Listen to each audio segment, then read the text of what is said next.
Back in the day, football players were paid £30 a week, and they played sports just purely for the love of the game.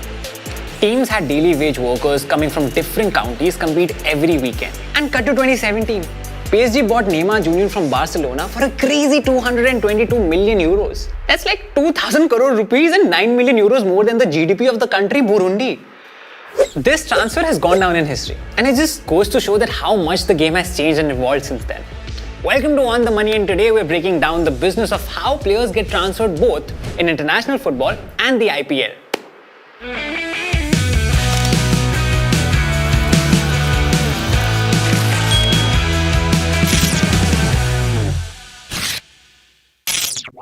FIFA revealed that 2019 was a record year in terms of money spent by clubs, a total of $7.35 billion. Our focus for this video is the economics behind these transfers. So let's get started with the basics first. A transfer is a sport league transaction between sporting clubs involving an exchange of players from one team to another. In the late 1880s in England, there were no rules and regulations in football. There was no governing body, and playing football wasn't even considered a full-time job.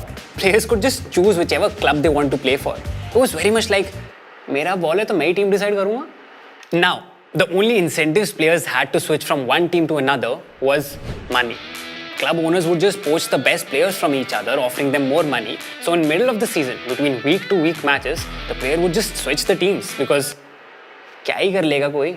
If this is how it was going to be, then the clubs with the most money would just keep getting the best players, and they would have a monopoly because they would always win. So all the club owners came together and petitioned for a football association to be formed. This organization, the FA, then set the rules and regulations so that nobody could steal players anymore. Players were required to register with the football association at the beginning of the season that they would play for so-and-so team for that season. That meant that they weren't allowed to switch and change their mind later, as they were contractually bound. This was good for the clubs because this put a stop at players getting poached. Then if they wanted to go play for another team, both the clubs had to agree. As there were more such exchanges happening, the concept of transfers came along. The clubs figured out that they could just charge a fee for releasing a player from his contract and letting him transfer to a different club while making some profit for themselves. That way everyone was happy, both the clubs and the player. Clubs have been transferring and trading players in hopes of making a better teams for decades now. It's strategic to a point that it can make or break a club. Now, say for example, I play for Manchester United. A sentence that shouldn't have made you laugh as much as it did. Say, for instance, I play for Manchester United and Real Madrid wants me. Just go with it, man. So my transfer depends on, number one, whether I'm currently under contract, if it's getting over, or I'm in the middle of it. Then Manchester United has to agree to let me go. Then, if they do agree to let me go, Real Madrid has to offer Manchester United the money that they expect. Number four, my agent has to agree if Real Madrid's offer is enough money, because he gets a cut too. Number five, whether I in fact want to transfer to Real Madrid. And lastly, whether it is actually transfer season. There are two official time periods in the football season when transfers are allowed. They are usually summer transfer window and winter transfer window.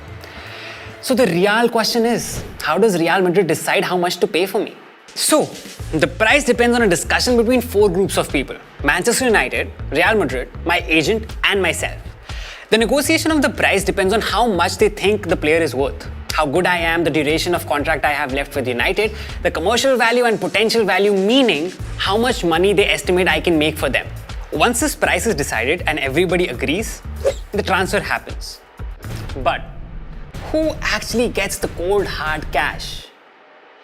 When you read 222 million euros for Neymar, that actually means that PSG paid Barcelona that much amount of money, not Neymar. Transfer fees are paid out to the club after paying the agent's commission. The club then pays the player a fee, which is mentioned in his contract.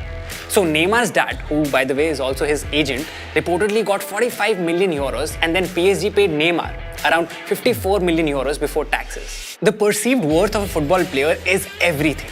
That's why clubs spend as much as they do so that they can make more money off the player. But some players are free agents, meaning that they don't actually belong to any specific club. A free agent is a player who is allowed to choose his next club without discussing it with the current one, as his contract with that club has already ended. For players with high market value, clubs try to make transfers before their contract expires so that they can make good money off of them. But that's not always the case. And free doesn't mean that the club getting the player doesn't have to pay at all. So when PSG gets Messi as a free agent, they still pay his salary, which at Barcelona was roughly 4.8 crore rupees per week. And I still can't believe that he went as a free agent to PSG. But at least now we get to see Neymar and Messi play together again. These transfers have to be above board and they have to happen with everyone's knowledge.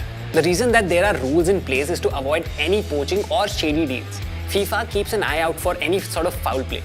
Some clubs also try to transfer players without going through proper channels. This is called tapping up. While it's not illegal, FIFA hands out punishment when a club tries to poach a player.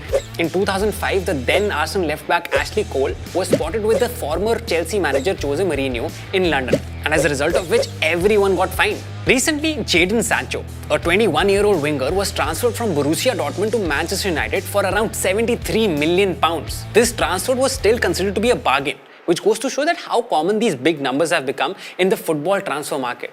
Well, closer to home, we have the IPL, which is the fourth most profitable sporting league in the whole world. It is projected to earn $7 billion a year despite being played for only 2 months. In rupees, that's 52,000 crores, which is 1,000 crores for each week of the year. The IPL was inspired by the NFL in America, and we adapted an auction system to pick teams. IPL auctions are like video games. Everyone is given the same kit to begin with, a finite amount of money. This is called the player purse.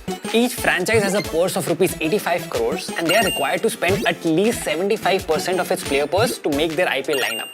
Suppose a team only spends 65% of the total money. Then the extra 10% will go to the governing body. To get into the pool of cricketers who will be auctioned off, you have to be shortlisted by the BCCI. Once you're shortlisted, you can participate in the auction by setting your own base price, which basically is the minimum amount of money that a player can decide for themselves, an amount from where the bidding will start from. There are 2 types of auctions basically, mini auctions and mega auctions. So these mega auctions happen every 3 years, and according to BCCI rules, a team can retain up to 5 players. So what teams generally do is that they retain their core members, like Mumbai Indians did last time. They retained Captain Rohit Sharma, Hardik Pandya and Jasprit Bumrah. The other players who didn't get retained go under the hammer, and then they are bought by other teams or maybe sometimes even the same team. Whether they play or not, once a player is auctioned off, they get paid. Glenn Maxwell, who was bought by Mumbai Indians in 2013 for 7.45 crores, played just 3 games that season but received his full salary. And in case of injuries, they get 50% of their salaries. The IPL also allows player transfers. In case a team wants a particular player to be transferred, they have to put in a request with the BCCI, and both the teams and the player have to agree. The BCCI is very strict when it comes to player policy, and if players and teams are found negotiating contracts independently, they face a ban. Famously, Sir Ravindra Jadeja had to miss out a season in 2010 as a punishment for not signing the renewal contract with Rajasthan Royals and trying to negotiate a bigger financial contract with some other IPL team. In the IPL, the team chooses you and not the other way around. Now, teams want a marketable face so that more brands would want to advertise with them. And of course, good players too, because there's not just glory in winning, there's money as well. Now, the reason so much money gets spent in the IPL is because of the broadcasting rights, the title and the brand sponsorship. The BCCI sold the broadcasting and the streaming rights for the IPL for $2.6 billion to Star India for a 5-year period. And to add to that, they sold the title sponsorship to Vivo for 2,190 crores. After taking its own share, the BCCI passes the rest of the earnings to the teams. Now, unlike football, IPL is still in its early days. And it has its plans of expansion. Next year will be the 15th season where BCCI is planning to add 2 more teams. This makes the next mega auction of IPL even more interesting. And as for football, the transfer market is going to be extremely exciting as we have many generational talents waiting eagerly to join the big European clubs. So, thank you so much for watching this episode of On the Money. Like, share and subscribe to CRED's YouTube channel for more money matters, and let us know in comments which is your all-time favorite transfer.